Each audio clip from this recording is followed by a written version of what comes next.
let's talk about real world use. My experience with this fridge over the last 2.5 years.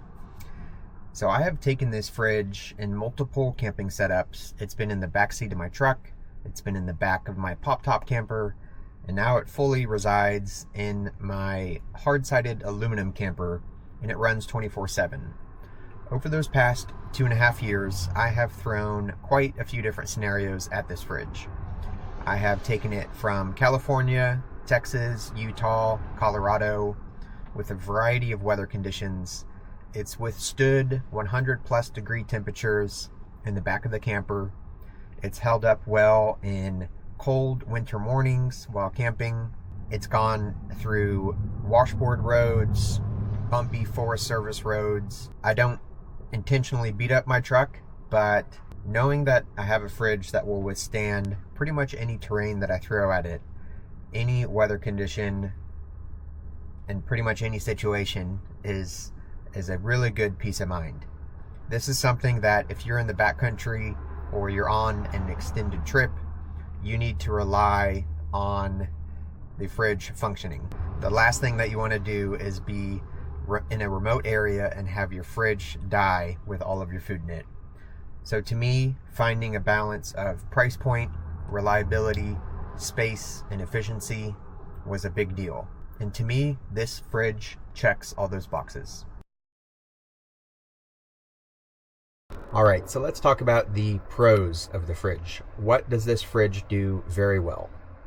First off, I think the feature that I have to highlight the most here is the compressor. So this fridge has a C-COP compressor, and what makes this so advantageous to the fridge is that it is a compact, efficient, and quiet compressor.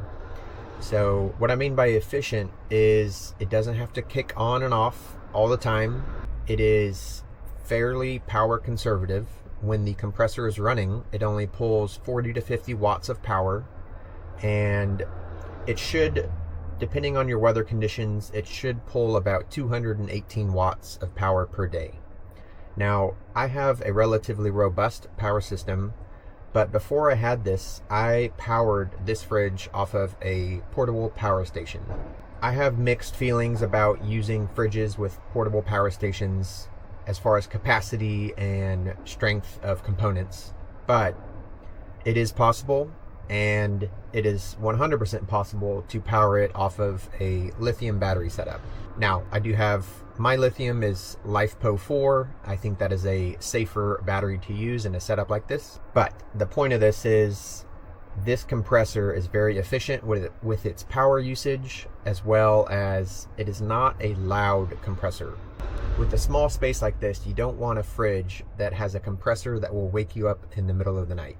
That would be very frustrating to spend good money on a fridge that prevents you from sleeping in your habitat. Another pro I'll talk about, which I have touched on, is the capacity. I think 45 liters is a very good capacity. The external to internal square footage of the actual fridge is pretty efficient. The walls are not overly thick. You don't open the door and say, where'd all my space go?